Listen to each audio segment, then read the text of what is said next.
Welcome to Customer Transformation Live. Buckle up as we tap into transformative conversations, real-world case studies, and innovative solutions that are shaping the future of customer engagement. Your journey to customer transformation starts now.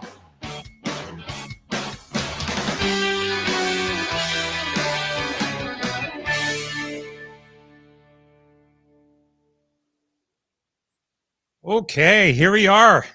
Live once again. Welcome everyone to Customer Transformation Live. I am Chris Hood, your host on this magical journey. And today joining me is Noah. Noah, why don't you introduce yourself? Yeah, thanks for having me here, Chris. So my name is Noah Healy. I'm a recreational mathematician, and I'm working on upgrading how price discovery works. So I'm trying to get us a working economy. I just watched A Beautiful Mind for like the 10th time yesterday. I'm always fascinated by that movie in terms of, just numbers, mathematicians, and how they've evolved. Uh, I don't want to get into how much of that is real versus make believe for the camera, but I do want to start with some of the basics around game theory, mathematics, commodities. Like, where do we start? Can you give us some basic definitions? Absolutely. So that film does try to sort of give you some flavors of game theoretic ideas. And one of the things I like to point out is that game theory is essentially the most flippantly named thing in human history. What game theory is the mathematics of strategy. So it's the mathematics of making decisions in an environment with multiple decision-making agents with their own agendas. So the classic hitting on the girls in the bar scene. Um, Nash is taking into account how the girls will respond to the various strategies the boys might employ. And so they design a strategy that causes the girls to respond the way the boys want them to respond, which is also the way the girls want to respond to that strategy. So the Nash equilibrium, his breakthrough, is that those strategies exist, strategies where what you want to happen is what happens because it's what everybody else wants to happen. And in for certain circumstances, how to find them. There's an amusing story that did not make the film about that.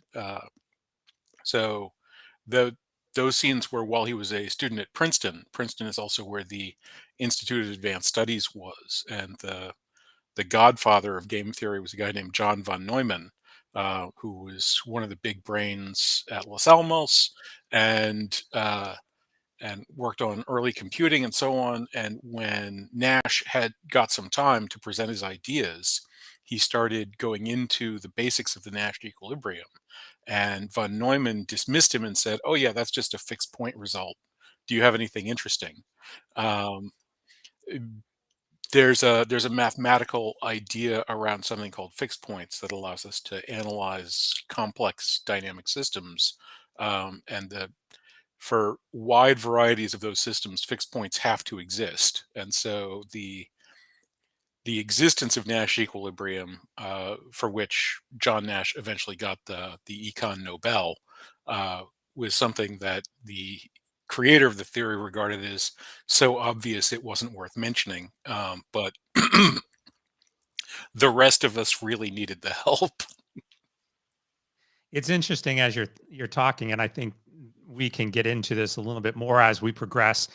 But could we say that there's a mathematical formula? Again, this is all theory, I would guess, or maybe not. Maybe this has been proven. But is there a mathematical equation that we could associate with every strategy in business?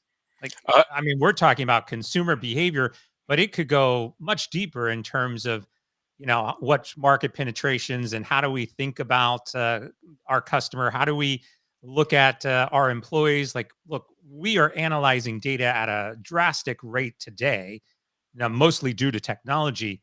But is there a true mathematics behind that? there absolutely is, and that mathematics is in fact game theory. Now, the caveat is that as the number of participant desires increases and as the number of options available to participants increases, that mathematics becomes very unwieldy very quickly. And so the practical applications, while they are myriad, do not include doing some kind of movie version of like walking into a room and just intuiting the results of the code. The sizes and are of these things are vastly greater than our existing computational capacity. But it is, in fact, precisely exploiting some of these simplified versions that my work in price discovery comes from. The existing markets are based on a particular set of risks and rewards to elicit market behaviors that lead to prices. And sadly, modern technology has largely removed the risks from that profile, and that has unbalanced those systems. And so I have found a way to develop a set of risks and rewards that reinvigorates markets' capacities to actually function, which isn't subject to alteration by technological upgrades. I mean, technology obviously is impacting mathematics drastically. I think back to the wherever we are in terms of the next number of pi, and maybe 3, 4 years ago, Google came out and discovered like 100,000 additional next steps of pi, mainly because they were able to plug it into a computer and the computer is processing, at a much greater rate.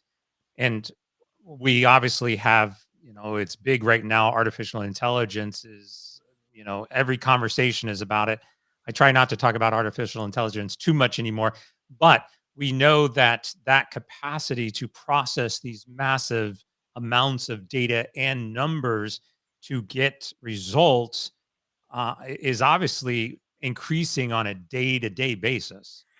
Absolutely. The one of the ones I like is uh, you know the English monarchy is a good example. The English monarchy's been around for roughly 1,000 years.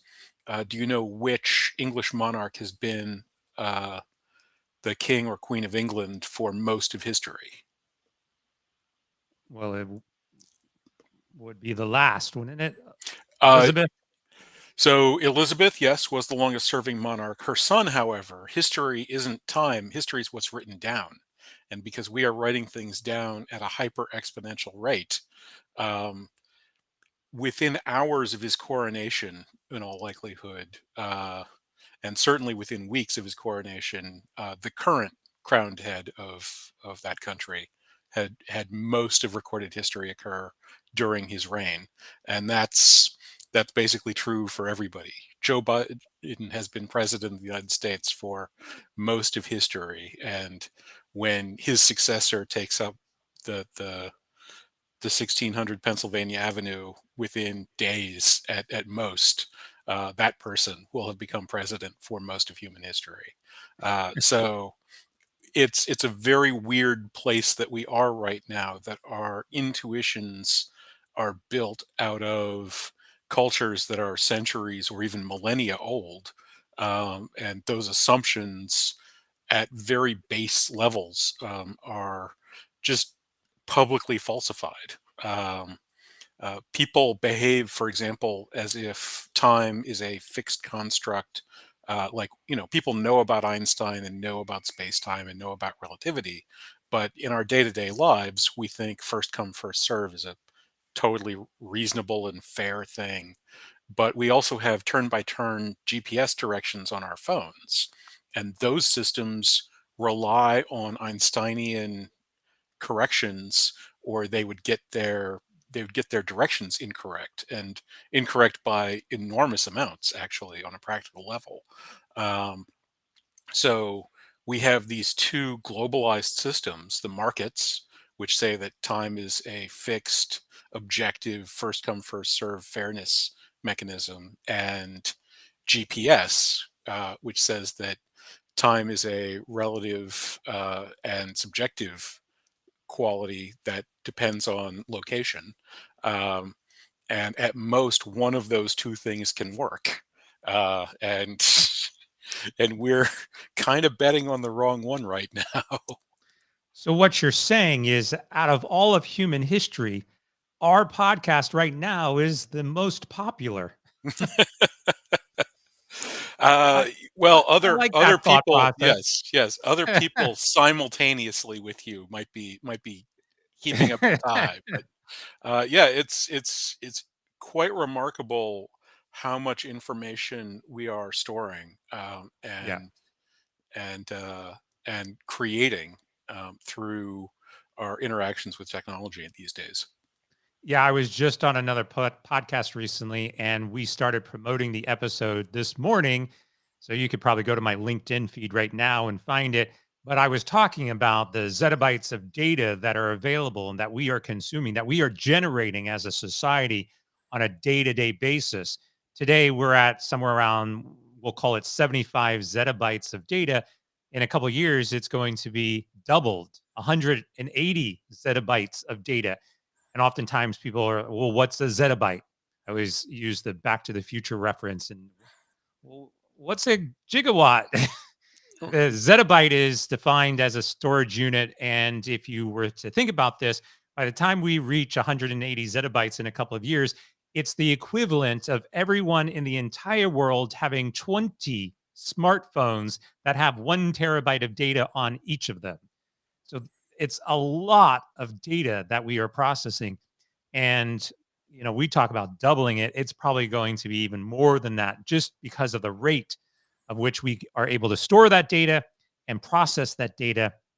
And exponentially, we are finding that, our capabilities are improving, drastically as well. Um, Absolutely, yeah.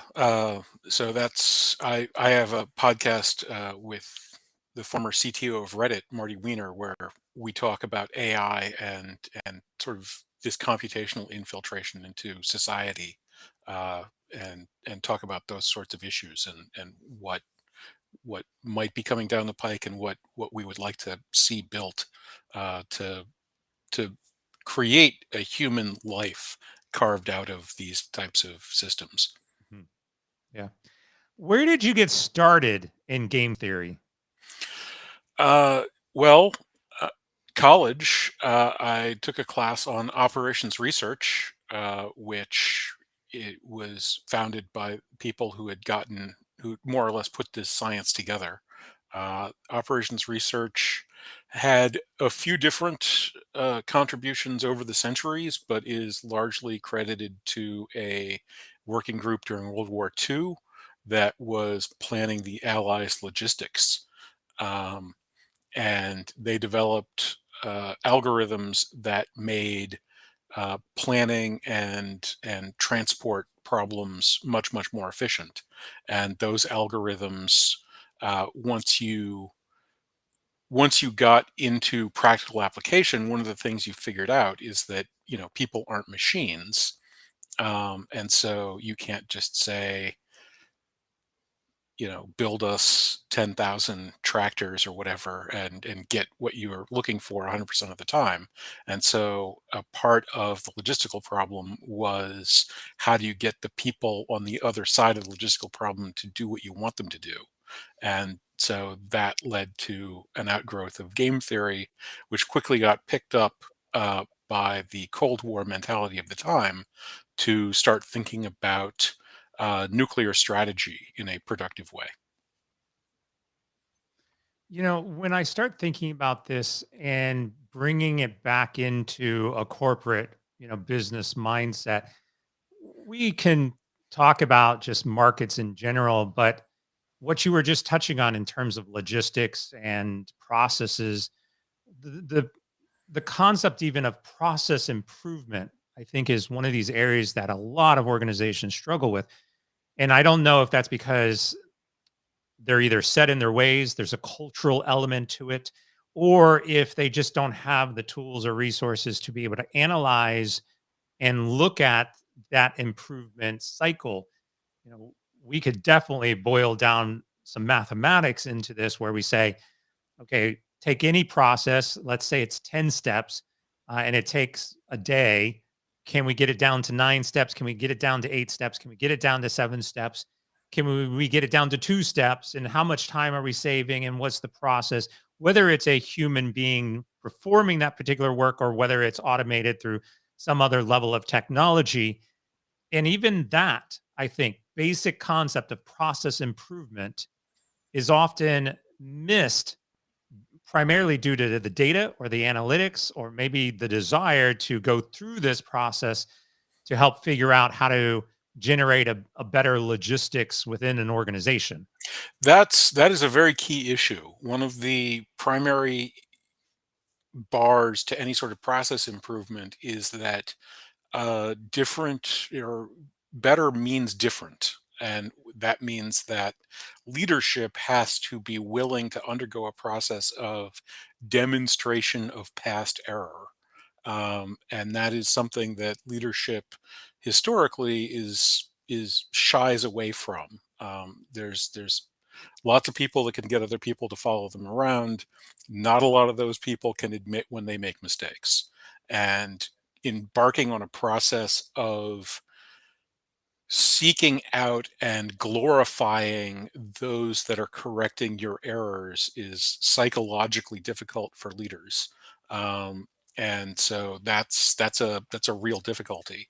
Another issue that arises is that the world is a big and complicated and weird place. And so our mathematical formalisms, while they occasionally turn out to be quite exact and incredibly predictive, uh, in general terms, they are usually some rough edges that wind up getting ground off.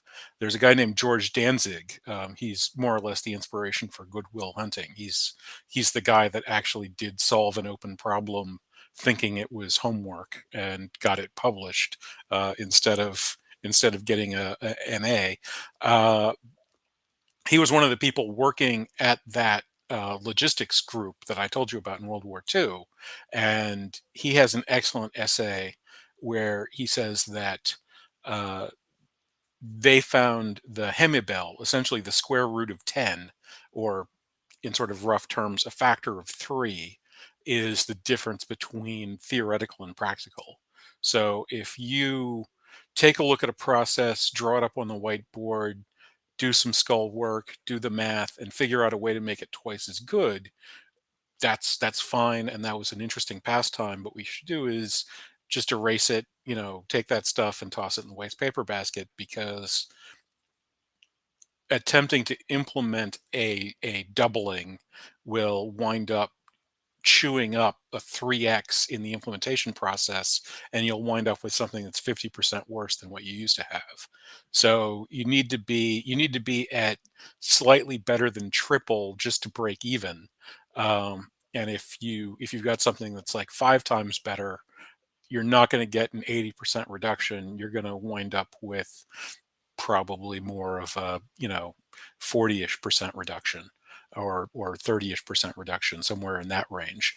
And so that was his sort of basic rule of thumb for those things. So the breakthroughs that you need to make are large, and that makes the psychology of accepting them even more difficult. And both of those things have to come together for change to get implemented.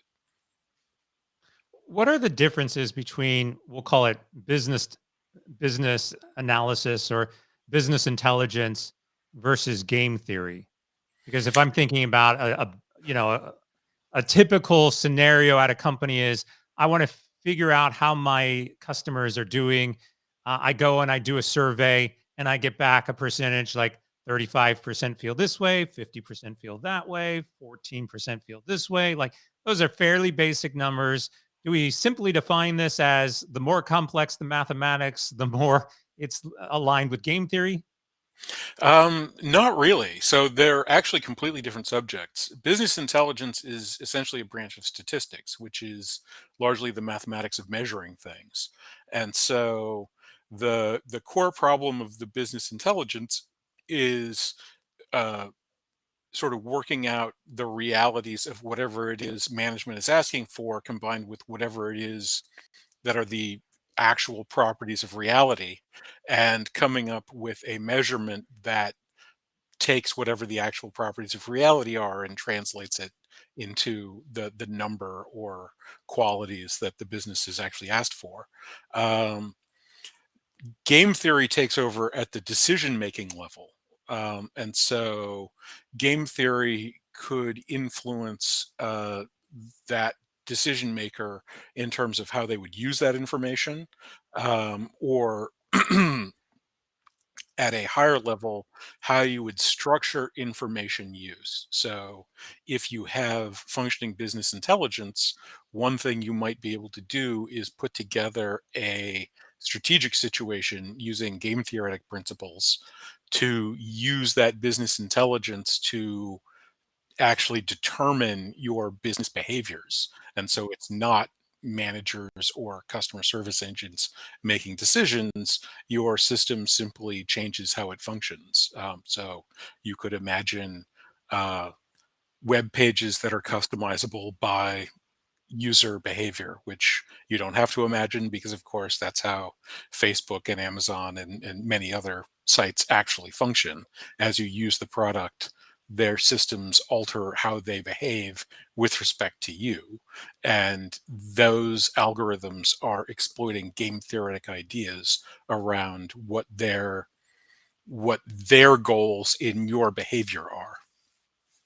And that's a great example, but let's dive into some more examples. Like if from a consumer customer perspective, I'm interacting with any number of businesses throughout the day, how often might we actually engage with some form of game theory? Obviously, we don't know it. We don't recognize it as the customer. We're not going through that process, but we're obviously dealing with it. So, what are some examples of that? And how does that really impact us from a customer perspective?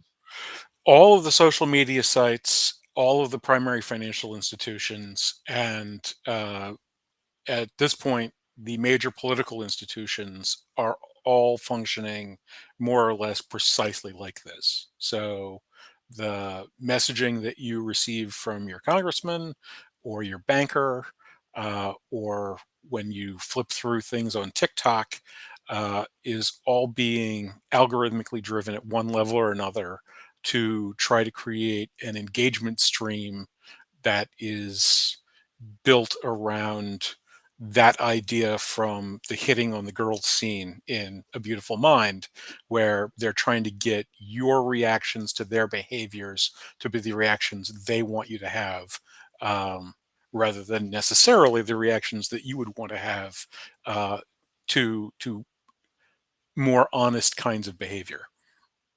I think this gets fascinating when we start to think about, and we'll just call it what it is, free will.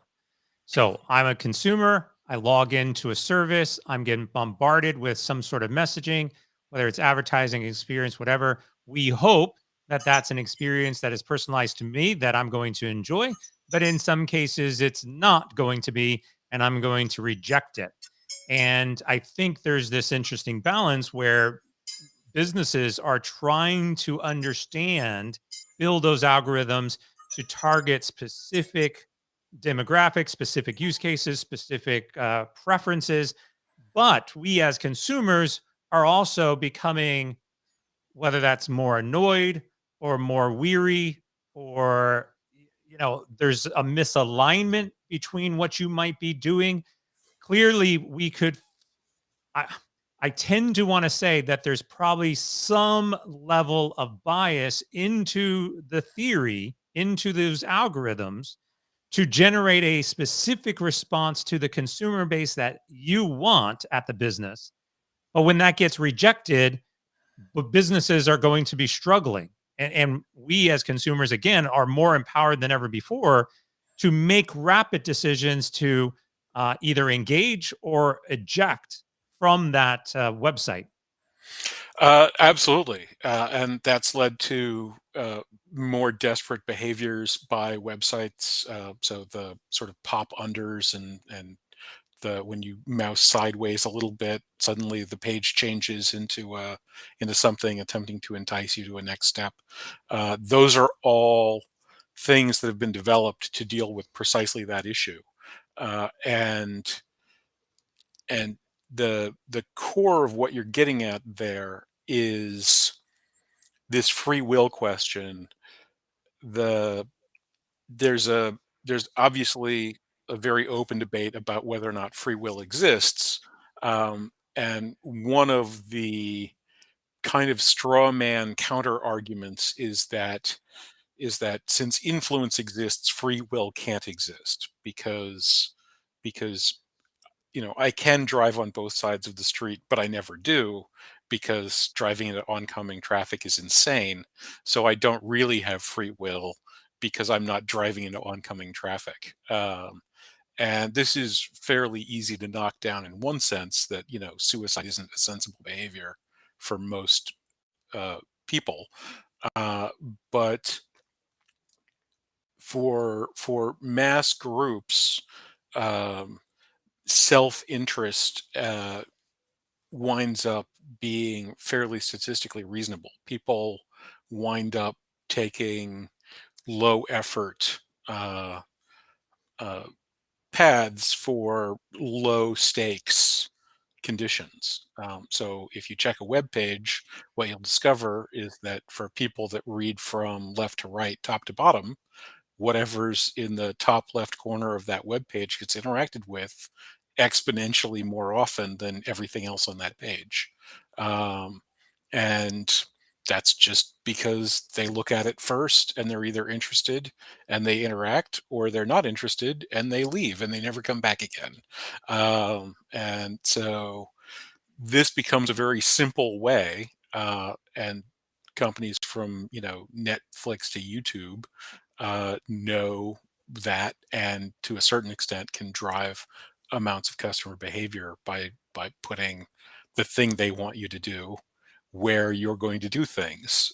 Amazon, that's one of their core business capabilities, um, and so this creates a difficulty, because if you want to assert your own identity as a customer, and you're interacting with these systems that work this way, you have to behave in ways that you find unnatural to yourself. And that's quite the challenge, obviously. That's why Facebook is arranged the way it's arranged and not some other way where you'd have to click on 4 different links in order to get to the next thing in your mom's feed and see what she's up to. And and that becomes a challenge that we have as societies, because with the degree of lock-in that people wound up getting to as of now, we are now seeing these large organizations starting to throw their weights around in ways that customers are unhappy enough with that they actually change their behaviors. And so, Facebook, because of changes in European regulations, has announced paid subscription services as more or less necessary to use them in Europe.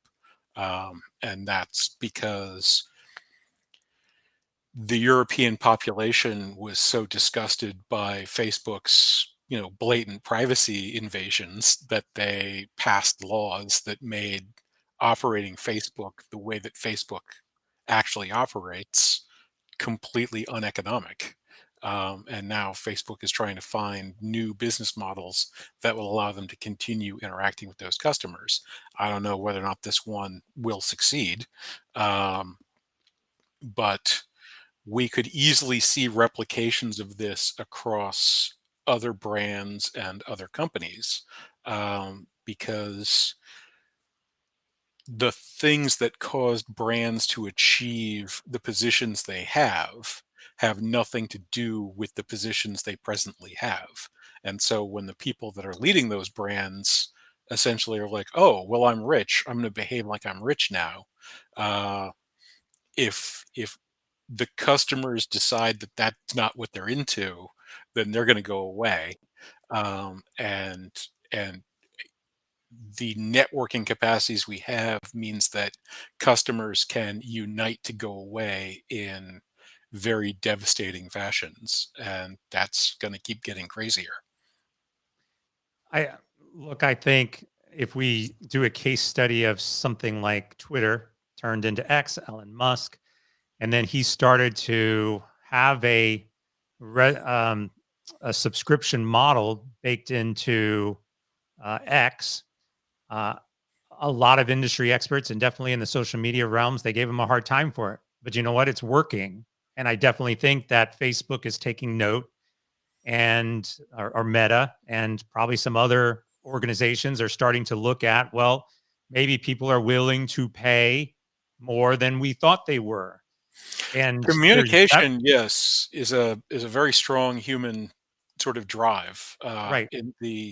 In the implementation of the telegraph, the first telegraph line that Samuel Morse put together went from Washington D.C. to Baltimore, I believe it was, and people at the time, influential newspapermen of the time, questioned whether or not people living in D.C. and people living in Baltimore would have anything to say to one another that would cause them to be interested in paying money to get quick responses to and fro.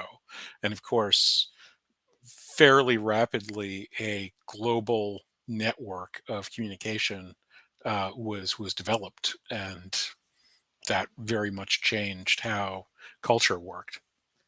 Well, I also think this is having an impact on technology itself. So we talk about, or at least you mentioned how we might feel uncomfortable, at least at first, engaging with technology in a different way because we're used to it.